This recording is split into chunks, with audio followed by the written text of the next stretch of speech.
Assalamualaikum warahmatullahi wabarakatuh. Perkenalkan, nama saya Aulia Ainur Rahma dengan nomor NIM 2021 0302 105. Kali ini saya akan membahas materi ke-10 tentang Islam, Iptek, dan seni. Peran Islam dalam perkembangan Iptek pada dasarnya ada dua. Pertama, menjadikan akidah Islam sebagai paradigma ilmu pengetahuan. Yang kedua, menjadikan syariah Islam yang terlahir dari akidah Islam sebagai standar bagi pemanfaatan Iptek dalam kehidupan sehari-hari. Penerapan Iptek. Hal yang perlu diperhatikan dalam penerapan Iptek untuk menekan dampaknya seminimal mungkin antara lain: 1. Menjaga keserasian dan keseimbangan dengan lingkungan setempat. Kedua, teknologi yang akan diterapkan hendaknya betul-betul dapat mencegah timbulnya permasalahan di tempat itu. Ketiga, memanfaatkan seoptimal mungkin segala sumber daya alam dan sumber daya manusia yang ada. Syarat-syarat ilmu itu harus punya 3 unsur pokok, yaitu ada ontologi. Ontologi itu bidang studi punya objek studi yang jelas. Terus yang B itu ada epistemologi. Nah, itu tuh bidang studinya punya metode kerja yang jelas. Yang terakhir ada aksiologi, bidang studinya yang bersangkutan punya nilai guna atau kemanfaatan. Suatu ilmu pengetahuan dapat dikatakan sebagai himpunan rasionalitas kolektif insani. Secara singkat, sains dapat diartikan sebagai pengetahuan yang sistematis, atau dalam bahasa Inggrisnya, science is systematic knowledge. Dalam pemikiran sekuler, sains mempunyai 3 karakteristik, yaitu objektif, netral, dan bebas nilai. Sedangkan dalam pemikiran Islam, sains tidak boleh bebas dari nilai-nilai, baik nilai-nilai lokal maupun nilai universal. Untuk mendayagunakan Iptek diperlukan nilai-nilai luhur agar dapat dipertanggungjawabkan. Rumusan 4 nilai luhur pembangunan Iptek nasional.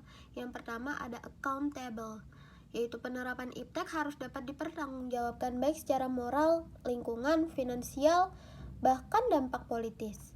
Yang kedua itu visionary. Pembangunan Iptek memberikan solusi strategis dan jangka panjang, tetapi taktis, di mana kini tidak bersifat sektoral dan hanya memberi implikasi terbatas. Yang ketiga ada inovatif. Asal katanya yaitu innover, yang artinya temuan baru yang bermanfaat. Lalu yang keempat ada excellence. Keseluruhan tahapan pembangunan Iptek mulai dari fase inisiasi, perencanaan, pelaksanaan, pengawasan, evaluasi, implikasi pada bangsa harus baik, yang terbaik atau berusaha menuju terbaik. Suatu Iptek akan bermanfaat bila A. menekatkan pada kebenaran Allah dan bukan menjauhkannya. B. dapat membantu umat merealisasikan tujuan-tujuannya yang baik, dapat memberikan pedoman bagi sesama, dan dapat menyelesaikan persoalan umat. Dalam konsep Islam, suatu hal dapat dikatakan mengandung kebenaran apabila ia mengandung manfaat dalam arti luas.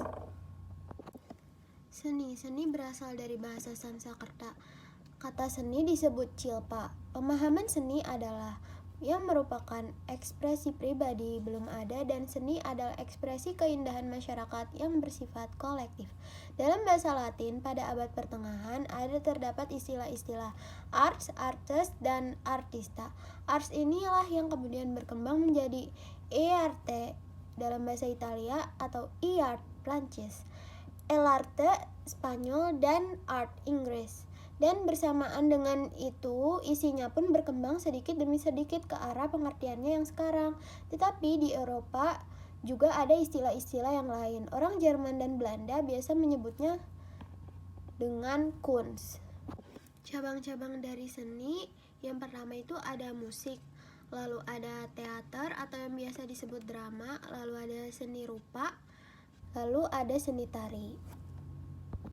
Fungsi dari seni itu ada bagi individu dan bagi sosial. Kalau bagi individu itu ada fisik dan emosional. Kalau fisik itu contohnya harga baju yang biasanya nilai seninya itu tinggi, biasanya tuh lebih mahal. Nah, terus kalau emosional itu biasanya pengungkapan perasaan, atau bisa juga tujuannya untuk menghibur dirinya sendiri. Kalau fungsi sosial itu ada di bidang agama, pendidikan, komunikasi, dan rekreasi. Kalau di bidang agama itu contohnya dakwah dengan menggunakan lagu religi, atau bisa juga dengan membuat kaligrafi. Alat musik Islam. Penggunaan alat musik seperti oud sangat membantu dalam memahami pelajaran musik Islam. Oud adalah musik berbentuk seperti buah pir yang dipotong setengah dan dilengkapi senar atau string sebanyak 12 buah. Oud ini di Italia berubah namanya menjadi iuto dan di Jerman menjadi lute. Selain itu, rebab dan rebana juga merupakan alat musik yang biasa dipakai dalam mempelajari Islam. Kontribusi iptek dan seni bagi dakwah Islam itu banyak perkembangannya. Contohnya kalau zaman dahulu itu biasanya para ulama memakai wayang untuk menyebarkan agama Islam. Kalau contoh-contoh sekarang itu contohnya arsitektur masjid yang indah. Nah, itu dapat membuat para jamaah akan lebih nyaman dalam beribadah.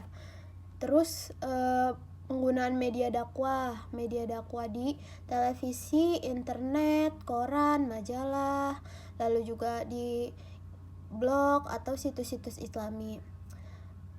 Terus Al-Quran dan hadis sekarang lebih mudah karena ada yang dalam bentuk digital. Jadi mempermudah kita dalam mencari ayat atau menafsirkan arti dari sebuah ayat gitu. Tokoh iptek dan seni dalam Islam. Di bidang filsafat tuh ada Ibnu Sina, Ibnu Rushdi, Imam Al-Ghazali, Ibnu Khaldun. Lalu di bidang kedokteran ada Ar-Razi, ada Ibnu Sina, ada Ibnu Rushdi. Di bidang sejarah ada Ibnu Khaldun dan Ibnu Ishaq. Kalau di bidang geografi ada Abu Raihan Muhammad Al-Baituni, Abu Hasan Ali Al-Mas'udi, Ibnu Yunus, dan Hasan Ibnul Haytham. Di bidang matematika ada Al-Khawarizmi, Al-Batani, dan Jabir bin Hujan. Di bidang kesenian sendiri itu ada Ibnu Abdi Rabbani. Sekian penjelasan materi ke-10 dari saya. Kurang lebihnya mohon maaf. Wassalamualaikum warahmatullahi wabarakatuh.